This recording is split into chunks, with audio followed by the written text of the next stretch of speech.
കണ്ണാടിയറ. Fort കൊച്ചിയിലെ പറമയുടെ തഴമ്പണിഞ്ഞ Portuguese ബംഗ്ലാവാണ് അലമേലുവിലാസം.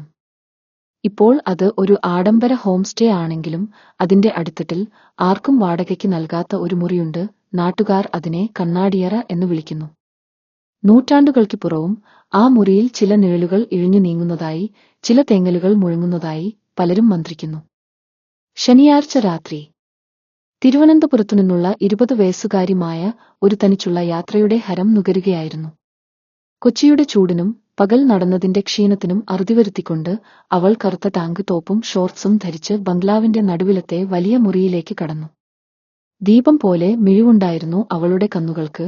മുറിയുടെ ചുമരുകൾ മുഴുവനും പഴയ ഫ്രഞ്ച് ശൈലിയിലുള്ള കണ്ണാടികളാൽ മൂടിയിരുന്നു.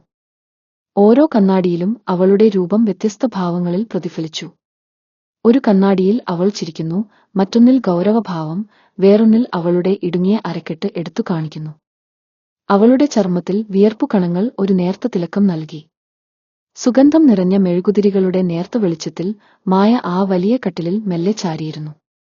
എന്തുകൊണ്ടോ ആ കണ്ണാടികൾ ഒന്നിച്ചു തന്നെ തുറച്ചുനോക്കിക്കൊണ്ടിരിക്കുകയാണെന്ന് അവൾക്ക് തോന്നി. ഓരോ കണ്ണാടിയിലും അവളുടെ നഗ്നമായ കാൽവിരലുകൾ, തുടകൾ, വേറിന്റെ നേർത്ത ചലനം. എല്ലാം ഒരേ സമയം ആരുടെയോ കണ്ണിൽപ്പെടുന്ന പോലെ. ഒരു നേർത്ത ഭയം അവളെ പൊതിഞ്ഞു. മെല്ലെ, വളരെ പതുക്കെ, ഒരു മൃദുലമായ നിഴൽ പോലെ മറുപുറത്തെ കണ്ണാടിയിൽ നിന്ന് മായയുടെ അതേ രൂപമുള്ള ഒരു പെൺകുട്ടി ഉയർന്നു വന്നു. മായ ഞെട്ടിയില്ല, പകരം ഒരുതരം ആകർഷണ വലയത്തിൽപ്പെട്ടുപോയി. എന്നാൽ അവൾക്ക് മായയുമായി ഒരു ഭേദമുണ്ട്. വലുതായ, മാദകമായ ചുണ്ടുകൾ, കറുത്ത പാതിയടഞ്ഞ കണ്ണുകൾ, ശരീരത്തിൽ ഇളം രക്തപ്പാടുകൾ. ഭീതിയും സൗന്ദര്യവും ഒരുപോലെ കൂടിക്കലർന്ന ഒരു രൂപം. നീയാണോ അങ്ങനെ എന്നെ ചോദിച്ചത്? ഒരു നേർത്ത പുഞ്ചിരിയോടെ, വശ്യമായ സ്വരത്തിൽ ആ രൂപം ചോദിച്ചു. ശബ്ദം മായയുടെ ഉള്ളിലേക്ക് ഒരു മന്ത്രം പോലെ അരിച്ചെത്തി. ഞാൻ നിന്നെ കാണാനായിരുന്നു 100 കൊല്ലം കാത്തത്. തലശ്ശേരി ഉച്ചാരണത്തിൽ, എന്നാൽ ഒരുതരം മൃദുലവും വിഷാദമയവുമായ ഭാവത്തിൽ കേട്ട ആ ശബ്ദം മായയെ പതിയെ കീഴ്പ്പെടുത്തി.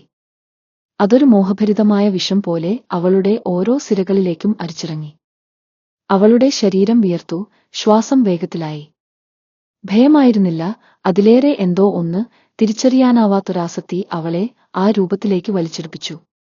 കണ്ണാടികൾക്കുള്ളിൽ മായയുടെ രൂപം വിറയ്ക്കാൻ തുടങ്ങി. എന്നാൽ അവളുടെ നോട്ടം ആ രൂപത്തിൽ നിന്ന് മാറ്റാൻ അവൾക്ക് കഴിഞ്ഞില്ല.